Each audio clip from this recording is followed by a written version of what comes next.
पश्चिम बंगाल के राज्यपाल सीवी आनंद बोस आज सुबह मुर्शिदाबाद और मालदा के लिए रवाना हो गए हैं। यहां अगले 2 दिन राज्यपाल हिंसा प्रभावित इलाकों और शरणार्थी शिविरों का दौरा करेंगे। उन्होंने कहा, मैं जमीनी स्थिति का जायजा लूंगा। वहां जो कुछ भी हुआ चौंकाने वाला है। किसी भी कीमत पर शांति स्थापित होनी चाहिए। इससे पहले गुरुवार को सीएम ममता बनर्जी ने गुरुवार को राज्यपाल से दौरा स्थगित करने का अनुरोध किया था। ममता ने कहा, मैं गैरस्थानीय लोगों से अनुरोध करूंगी कि वे अभी मुर्शिदाबाद का दौरा न करें। राज्यपाल से कुछ और दिन प्रतीक्षा करने की अपील करूंगी। स्थिति सामान्य हो रही है। मैंने स्वयं प्रभावित इलाकों का फिलहाल दौरा नहीं करने का निर्णय लिया है। उधर हिंसा पर बंगाल सरकार ने गुरुवार को कलकत्ता हाई कोर्ट में एक रिपोर्ट पेश की है।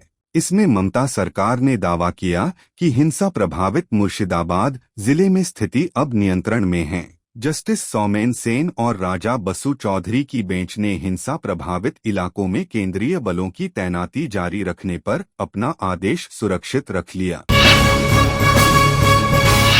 कांग्रेस नेता प्रियंका गांधी के पति रॉबर्ट वाड्रा की मुश्किलें बढ़ने वाली है। प्रवर्तन निदेशालय जल्द ही रॉबर्ट वाड्रा के खिलाफ कम से कम 3 मनी लॉन्ड्रिंग केसों में अभियोजन शिकायतें दायर कर सकता है। इसमें गुड़गांव भूमि सौदा मामला भी शामिल है। इसके संबंध में रॉबर्ट वाड्रा से गुरुवार को लगातार तीसरे तक पूछताछ की गई है। सूत्रों ने संकेत दिया कि अभियोजन पक्ष की शिकायतें दर्ज करने से यह सुनिश्चित होगा कि तीनों मामलों में वाड्रा के खिलाफ एक साथ आरोप तय किए जाएं। अन्य 2 मामले भगोड़े हथियार डीलर संजय भंडारी के साथ उनके कथित संबंधों से संबंधित हैं। भंडारी ने रक्षा सौदों से कथित अपराध की आय से लंदन में संपत्तियां खरीदी थीं। साथ ही बीकानेर भूमि सौदे मामले में मनी लॉन्ड्रिंग का आरोप भी शामिल है।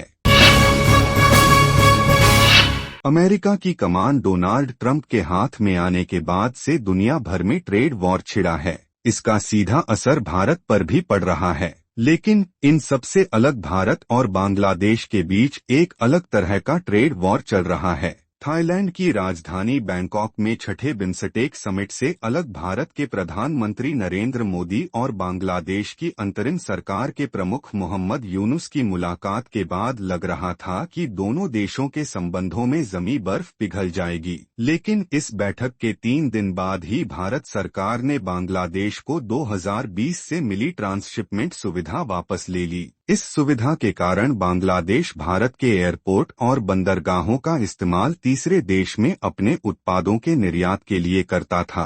बांग्लादेश को मिली यह सुविधा खत्म करने का कारण बताते हुए भारतीय विदेश मंत्रालय के प्रवक्ता रणधीर जायसवाल ने कहा था कि भारत के एयरपोर्ट और बंदरगाहों पर भीड़ बढ़ गई थी, इसलिए यह फैसला लेना पड़ा। हर्षा रिछारिया संभल नहीं जा सकेंगी। प्रशासन ने बुलंदशहर से आगे जाने की अनुमति नहीं दी है। अब वह नरौरा से गंगा स्नान करने के बाद लौट जाएंगी। गुरुवार को अलीगढ़ में आरएसएस प्रमुख मोहन भागवत के आगमन के चलते हर्षा की पदयात्रा को रोक दिया गया था, लेकिन बाद में सशर्त उन्हें आगे जाने दिया गया। 17 अप्रैल को हर्षा रिछारिया ने अपने इंस्टाग्राम अकाउंट पर रोते हुए एक वीडियो अपलोड किया। उन्होंने लिखा, धर्म के रास्ते पर चलना इतना आसान नहीं होता। परीक्षा, त्याग, समर्पण के बिना कुछ प्राप्त नहीं होता। उन्होंने लिखा, ये आंसू किसी तकलीफ के नहीं हैं, बल्कि तीसरे दिन की पदयात्रा पूरी करने की और हरिगढ़, अलीगढ़ पहुंचने की खुशी के हैं। गुरुवार की रात आईपीएल में मुंबई इंडियंस ने शानदार प्रदर्शन करते हुए सनराइजर्स हैदराबाद को 6 विकेट से हराया। पहले बल्लेबाजी करते हुए हैदराबाद की टीम 162 रन ही बना पाई, जहां मुंबई के गेंदबाजों ने बेहतरीन लाइन और लेंथ से लगातार दबाव बनाए रखा। जवाब में मुंबई ने सधी हुई शुरुआत की। हालांकि ओपनर ईशान किशन इस बार कुछ खास कमाल नहीं दिखा सके और जल्दी आउट हो गए। उनकी परफॉर्मेंस से वो थोड़े निराश भी दिखे, लेकिन मैच के बाद का एक भावुक पल सबका दिल छू गया।